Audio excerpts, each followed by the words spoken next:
That fight is going to be concluding here on Merry-Go-Round Ladder Edition, one of the new maps. The only new map to be played in this series here. This one is the one that I like watching because it's weird. And as casters, we like weird stuff. I This love one's weird a stuff. three-player spawn map. If you guys have not been watching too much StarCraft in the last couple of weeks, Merry-Go-Round LE is one of the new maps with a couple of interesting features. First of all, it is the first three-player spawn map to be ever used in ladder play.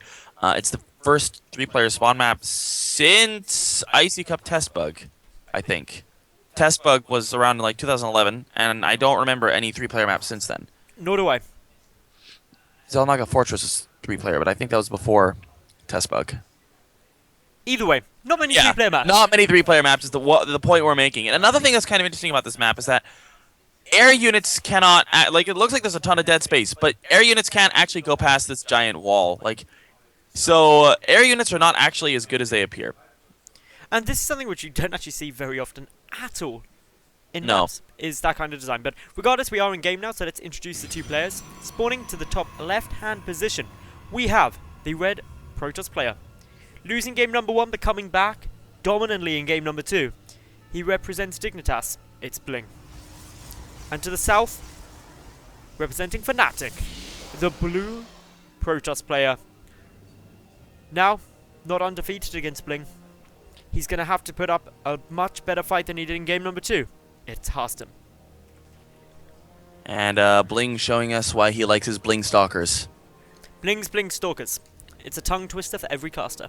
It really is, but he's good at them. He's showed us time and time again he's very, very good with his Blink Stalkers. And what are you expecting from Merry-Go-Round? We haven't seen too many games on this, but we see some very, very strange things so far. I don't really know, because both of these two have shown some very diverse strategies. Harstem last game, of course, getting those Mass Phoenix. Game 1, dBlinG trying to go for a pretty unusual but awesome build if it works.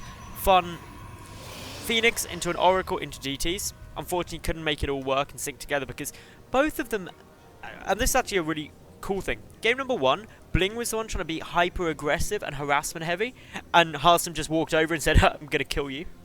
Game number 2, that completely switched. Harstem is being harassment heavy, and dBlinG just said, well, I've got an army, you don't, so I'm gonna come kill you. Yeah. Game number 3, I reckon we may actually see both of them avoid that harassment heavy style and just try and get out more of a solid world-rounded army to take it into the mid-game, because they're not going to want to take risks. That's true. The risk-taking really hasn't panned out for either player so far in this series. And Merry-Go-Round is a good map to be able to macro on. The fact that it is a three-person spawn map, you do have plenty of options to expand, plenty of distance between your bases that you can actually utilize, and just makes for a good macro game, but we'll have to wait and see if that's what they opt to do. Thus far, this pylon once again for Harstem is in the general direction of dBlinG's base. I'm kind of interested to see what he's going to put down there. Stargate once again out of Harstem. So, Stargate versus Twilight again. I reckon we'll get dBlinG really early out of dBlinG here. I don't think he's going to go for the Dark Shrine. I don't know. I know that seems counterintuitive. Like, generally, I'd say it will be a Dark Shrine.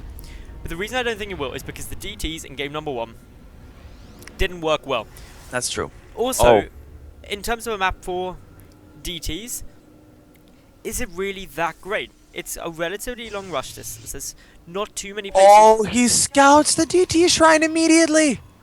Wow, okay. That was well done by Harstem. Harstem hid that probe. I don't know if you caught that on the stream cam. No, I didn't. He hid the probe in the base of dBlinG, waited until the timing that tech would come down, and then just sent it around the base. So he knows that there's a Dark Shrine there. We may see dBlinG cancel it and go into dBlinG. This is the position where mind games start happening. Both players are going to be thinking, or like, dBlinG is going to be thinking, should I cancel it and go dBlinG? He does cancel it and does not go dBlinG, actually, opting for the Robo. Whereas now, Harstem is probably thinking, I know he had a DT Shrine. Is he going to let it finish? Is he going to cancel it? So scouting the DT Shrine doesn't actually tell him what's happening, because he didn't see a finished one. The advantage is that for dBlinG, he has the choice. Harstem has to keep playing as if the Dark Shrine was allowed to finish, because you're never going to sit there and go, damn, I wish I hadn't adjusted my build. Yeah. Because he did actually go for DTs. But this Oracle's going to be able to scout everything. Oh my god, there's no anti-air. Well, okay, yeah. Nexus Cannon. Barely enough energy. Looked like there wasn't quite enough to me, but there is enough energy for that Nexus Cannon, which will ward off this Oracle for now. blinG's getting down the earlier Nexus as well. Pretty much 1 in-game minute yet again. And he has a probe in position to scout the expansion of Harstem, but it's not quite close enough. There we go. He'll see it now. So he knows that he's ahead on timing there of that, and he's going up to 3 gateways here. Doesn't want to be too greedy, too risky. And thus far, this game could well normalize from here. Additional gateways coming down on both sides. Both players getting 2 more gates, taking them up to 3 in total. A forge coming down for blinG though. He's getting that down a lot sooner than Harstem has. May not actually even see Harstem go down for that forge. It depends really how he wants to run it, whether upgrades are important to him. And a lot of it will come down to if they've got a specific timing that they're gunning for. This Oracle being a little bit irritating, duking it out with the sentries. Backing away though, predominantly just scouting as much as possible. Doing a little bit of damage here and there as well. Actually getting a fair number of pro kills here in the main now. That's a nice little use of that Oracle. Up to 7 kills now. Wow, well done. He survives too. For now, he will get away, so... Generally speaking, anything over 6 is considered a worthwhile use of an Oracle. Anything over 8 is obviously a good use of the Oracle. And 7 and keeping the Oracle alive. Not bad. Not bad. That's in the middle. If this was Goldilocks, that would be just right.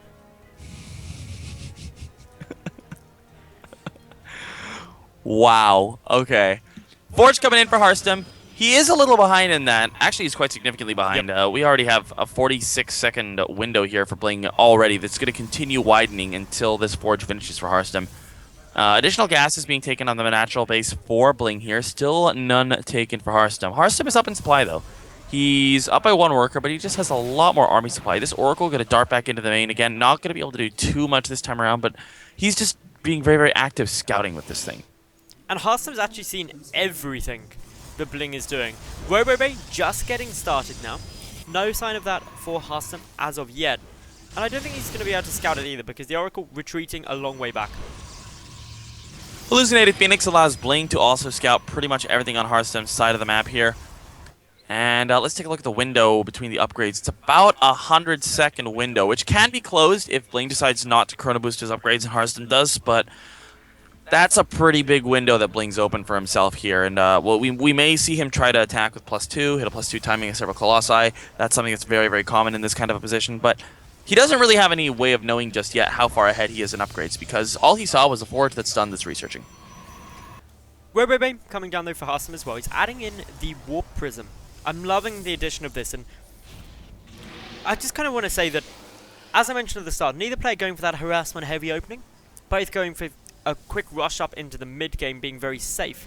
And that makes sense, because as we saw in game number 1 and 2, being harassment heavy didn't work out for either, and they're not going to want to risk the upper bracket better position on doing a greedy or ultra aggressive style play. Yeah, we've seen minor harassment coming out of this Oracle, but nothing too major, nothing too crazy, no all-ins, no like multiple Oracles or anything like that. Just as you said, this Oracle, though, 13 kills, it's done an exceptional job so far, and, well, Harstem has a really big supply lead. I'm trying to figure out where that came from. Like, he is up by 5 workers. That's a really big supply lead, Maddles. Where did that come from? It's Zealots. He's got 5 Zealots where blinG doesn't. Ah, there we go. Anyway, we do have this Warp Prism moving across the map here on into the main with the Immortals. Something that Harstem has shown multiple times. He really, really likes this play. Picking off 1 Stalker already. Gonna probably go for this pylon as well. Forcing out the overcharge. These Immortals already a success story, if a minor one. Unpowering a gateway as well is gonna just hinder the production just a tiny bit. Wow, he may actually... For a second I thought he was gonna get that gateway there, but instead... just opting to pick up and go for another pylon here. This is gonna be a thorn in blinG's side. He's heavily supply blocked at the moment, forced to make 5 pylons simultaneously, which is never a nice sign. That's a lot of money. 500 minnows down the pan. Also a lot of production cycles that you miss. It's just awkward. Over on Harstem's side though, he's doing pretty well. He's going a lot more Zealot heavy, but he's taking a 3rd base now, which blinG scouts. Highly important that he is aware that that is coming. blinG also taking up into the Stargate, probably for Tempest, ready to counteract the Colossi. The Stargate, the one thing that Harstem has not seen. He's been very good about scouting everything all game, but he does not know that's coming out. We also have a Templar Archives coming in from blinG as well. And this is the +2 timing I was talking about. He may try to hit this, and That is a big window, but the army for Harstem just looks a lot scarier, to be honest. It's the Zealots. They're just starting to tank up the damage. It's so important. Harstem also dropping into Immortals. Nice time warp by Harstem. He takes out one of the Colossi. He continues forward with the Warp Prism, the double Immortals. Going to be looking to get that second Walker. And if he can take out that Colossus, it's a massive win for him. This is such cute micro out of Harstem. He should get the Colossus here. Nice control. Will allow him to pick that off. And now Harstem is in a commanding position here. The third base may be cancelled, but it looks like he'll be able to save that as well. Nothing going BLING's way right now. Third base coming down for BLING, but Harstem with a 40 supply lead. Harstem is just... Oh, it's gonna be close! Oh, he does! The last swipe, the dying swipe. So that's a nice pickoff, but still, Harstem is still massively far ahead. 400 minnows, losing that Nexus doesn't warrant 2 Colossi. No. And this Nexus here for BLING should go down as well. These Immortals are doing work. Barely cancels it. Does get the cancel off, though. Back they go. They see 2 more Colossi. They're like, hey. Oh, they smell blood. Like, we've killed some of them before. Let's go for another one, fella. And BLING rightly backs away. But this Warp Prism heading back into the main. This is actually quite an Artosis pylon, but good. Fight an overcharge. Gonna keep it safe. And here comes the big push from Harstem. A big 30 supply lead here for our for our Dutch player.